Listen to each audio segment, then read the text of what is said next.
നമസ്കാരം, ഞാൻ ഡോക്ടർ സുനിൽ ദേവപ്രഭ. സ്വയം പ്രോത്സാഹനം ജീവിതത്തിൽ ആവശ്യമാണ്. ഏത് ചെയ്താൽ, എങ്ങനെ ചെയ്താൽ, എവിടെ എത്താം, എന്ത് നേടാം എന്ന് മിക്കവർക്കും അറിയാവുന്ന കാര്യങ്ങളാണ്.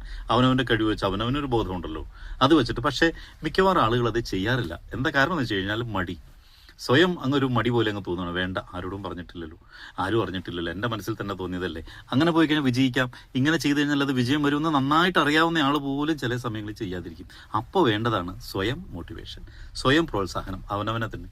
ചിലപ്പോൾ സ്വയം പ്രോത്സാഹനങ്ങൾ വഴിവെക്കാതിരിക്കുമ്പോൾ, വിജയിക്കാൻ നമുക്ക് പറ്റാതെ വരുമ്പോൾ, സ്വയം പ്രോത്സാഹനം കൊടുക്കാൻ കഴിയാതെ വരുമ്പോൾ, ഏറ്റവും ഇഷ്ടമുള്ള, ഏറ്റവും ബഹുമാനം കൊടുക്കുന്ന ഒരാളോട് നമ്മുടെ ഈ ആഗ്രഹം ഒന്ന് പറയാം. എനിക്കിങ്ങനെ ഒരു ആഗ്രഹമുണ്ട്, അതങ്ങോട്ട് ചെയ്യാൻ മനസ്സങ്ങ് സമ്മതിക്കില്ല എന്ന് പറയുമ്പോൾ അയാളൊന്ന് പ്രോത്സാഹിപ്പിക്കും.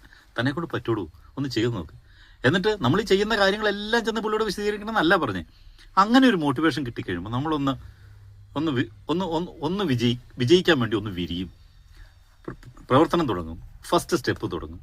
ചിലപ്പോൾ നമ്മളിങ്ങനെ ചെയ്ത് പോകുമ്പോൾ വേറൊരു സ്ഥലത്തായിരിക്കും എത്തിപ്പെടും. നമ്മൾ ഉദ്ദേശിച്ചതിനേക്കാളും വേറൊരു വഴിയിൽ എത്തിപ്പെടാൻ സാധ്യതയുണ്ട്. അപ്പോൾ എന്ത് ചെയ്യണം? നമ്മുടെ ലക്ഷ്യമല്ല എന്ന് ബോധ്യമായി കഴിഞ്ഞാൽ രണ്ടടി പുറകോട്ട് വയ്ക്കുക. ഈ സിംഹം പതുങ്ങുന്നതും ഒന്ന് പുറകോട്ട് മാറുന്നത് എന്തിനാണ്? ശക്തമായി മുന്നോട്ട് പോകാൻ വേണ്ടിയിട്ടാണ്. അങ്ങനെ ഒന്ന് വഴി മുടങ്ങി നമ്മൾ ഇനി ഉദ്ദേശിച്ച വഴിയിലല്ല ചെന്നെന്ന് തോന്നുന്നത് രണ്ടടി പുറകോട്ട് വന്നിട്ട് നമ്മുടെ വഴി ഏതാണെന്ന് ഇടത്തേക്ക് വലത്തേക്ക് നോക്കിക്കഴിഞ്ഞാൽ ചിലപ്പോൾ മനസ്സിലാവും. ആ രണ്ടുപേരോട് ചോദിച്ചു കഴിഞ്ഞാൽ മനസ്സിലാവും. പോയി നോക്കുക, ജീവിതത്തിൽ വിജയിക്കാൻ പറ്റും. അതായത് ഒന്നും ചെയ്യാതെ വെറുതെ ചത്തുപോകുന്നില്ല നല്ലത്. വർക്ക് ചെയ്ത് മരിക്കുന്നതാണ്. ചില മെഷീനുകൾ, നല്ല മെഷീനുകൾ, ഉപയോഗിക്കാതിരുന്ന് നശിച്ചു പോകുന്ന മെഷീനുകൾ, അതുപോലെ ആവരുത് ജീവിതം. എന്തായാലും ചത്തുപോകും. എന്നാൽ പിന്നെ ചിരിച്ചുകൊണ്ട് മരിക്കാം. ചിരിച്ചാലും മരിക്കും, ചിരിച്ചില്ലേലും മരിക്കും എന്ന് വീട്ടിലായപ്പം പറഞ്ഞിട്ടില്ലേ? എന്നാൽ പിന്നെ ചിരിച്ചോണ്ട് മരിച്ചൂടെ, സന്തോഷത്തോടു കൂടി. എബ്രഹാം ലിങ്കന്റെ കഥ ആലോചിച്ച് നോക്കി. എബ്രഹാം ലിങ്കന്റെ ജീവിതത്തെ പറ്റി ഒരു ഫ്രേസ് തന്നെയുണ്ട് ഇംഗ്ലീഷിൽ. അതായത് തടിക്കെട്ടിടത്തിൽ നിന്നും വൈറ്റ് ഹൗസിലേക്ക് എന്നാ പറയുന്നത്.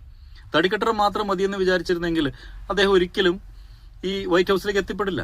സ്വപ്നങ്ങളുണ്ടായിരുന്നു, വിജയിക്കുന്നുള്ള ഉറപ്പുണ്ട്, പ്രവർത്തിച്ചുകൊണ്ടേയിരിക്കുകയാണ്. അദ്ദേഹം എത്രയോ പ്രാവശ്യം തോറ്റിരിക്കുന്നു. തോൽവി ഏറ്റവും നന്നായിട്ട് അറിഞ്ഞ മനുഷ്യനാണത്. ആ മനുഷ്യൻ ലാസ്റ്റ് വിജയിച്ചു. കാരണം ഒരു പ്രതീക്ഷയുണ്ട്. നമ്മളിങ്ങനെ പ്രവർത്തിച്ചുകൊണ്ടേയിരിക്കുക, വിജയം തന്നെ വന്നോളും. ചിലപ്പോഴൊക്കെ തോറ്റുപോയാൽ എന്നും വീണുപോയാൽ എഴുന്നേൽക്കുക, നടക്കുക. നമ്മുടെ മനസ്സിലുള്ള ആശയങ്ങൾ എല്ലാവരോടും വെച്ച് വിളമ്പണ്ട. കാരണം പലതരം ആളുകളാണ് നമുക്ക് ചുറ്റുമുള്ളത്. അവരുടെയൊക്കെ ചിന്താഗതി, അവരുടെ അനുഭവമൊക്കെ വേറെ ആയിരിക്കും. അന്നേരം അവർ പറയാൻ പോകുന്നത് ചിലപ്പോൾ നമ്മളെ ഡീമോട്ടിവേറ്റ് ചെയ്ത് കളയും. അപ്പം എന്ത് ചെയ്യണം? നമുക്ക് ഏറ്റവും വിശ്വാസമുള്ള, നമ്മളെ മോട്ടിവേറ്റ് ചെയ്യുമെന്ന് പറയുന്നവരോട് മാത്രം പറയുക. അങ്ങനെ പറഞ്ഞ് ജീവിതത്തിലൊരു ദിശയുണ്ടാക്കിയെടുത്ത്, നല്ല നല്ല ലക്ഷ്യങ്ങൾ ഉണ്ടാക്കിയെടുത്ത്, വെറുതെ ജീവിച്ച് ചത്തുപോകാതെ നല്ല സ്റ്റൈലായിട്ട് ജീവിച്ച്, നല്ല 4 പേർക്ക് ഗുണമുണ്ടാവുന്ന രീതിയിൽ ജീവിച്ച്, എന്തെങ്കിലും പ്രത്യേകതയുള്ള കാര്യങ്ങൾ ചെയ്ത് വിജയിച്ച് വിജയശ്രീലാളിതനായിട്ട് ജീവിച്ചുകൊണ്ടിരിക്കുമ്പോഴായിരിക്കാം ഒരുപക്ഷെ മരിച്ചു പോകുന്നത്. പോട്ടെ, നമ്മൾ മരിച്ചു കഴിയുമ്പോൾ നമ്മളെ കാണാൻ എത്ര പേര് വരും, നമ്മളെ എത്ര പേര് ഓർക്കും? അതാണ് നമ്മുടെ ജീവിത വിജയം എന്ന് പറയുന്നത്. അല്ലാതെ ഒടുങ്ങിയോ അയാള്, ചത്തുപോയോ അയാള് എന്ന് ചോദിക്കുന്ന പോലെയല്ല. നോബൽ പ്രൈസ് ഉണ്ടാക്കിയ ആളെ അറിയാലോ. നോബൽ പ്രൈസ് തുടങ്ങിയത് എങ്ങനെയാണ്? ആ മനുഷ്യൻ കണ്ടുപിടിച്ചത് എന്താണ്? നോബൽ എന്ന് പറയുന്ന ആൾ കണ്ടുപിടിച്ചതാണ് ഡൈനമൈറ്റ് കണ്ടുപിടിച്ചിട്ട് ലോകം മുഴുവൻ ആ ഡൈനാമൈറ്റ് പാറ പൊട്ടിക്കാനുള്ളതായിട്ട് കണ്ടുപിടിച്ചതാണ്. എന്നിട്ട് എന്ത് പറ്റി? ലോകം മുഴുവൻ നാശത്തിലേക്ക് വഴിവെച്ചത് ആ മനുഷ്യന്റെ കണ്ടുപിടുത്തമാണ്. ഒരു ദിവസം രാവിലെ പത്രം നോക്കിയപ്പോൾ പുള്ളി കണ്ടതെന്നാണ്? അങ്ങേര് മരിച്ചതായിട്ടാണ് കാണുന്നത്.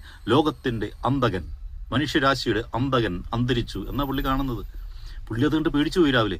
കാരണം അദ്ദേഹം മരിച്ചു എന്നും കരുതി അറിയാതെ പത്രക്കാർ ഇട്ട ന്യൂസ് രാവിലെ അദ്ദേഹം വായിച്ചു. പത്രക്കാർ രാവിലെ വീട്ടിൽ വന്നപ്പോൾ ഇദ്ദേഹം പത്രം വായിച്ചുകൊണ്ട് നിൽക്കുന്നുണ്ട്. പറഞ്ഞു, ഞാൻ മരിച്ചിട്ടില്ല, ഞാൻ ജീവനോടുണ്ട്. അപ്പോഴാണ് തിരിച്ചറിഞ്ഞത്, മരിച്ചു കഴിയുമ്പോൾ ആളുകൾ എന്നെപ്പറ്റി എന്ത് പറയും.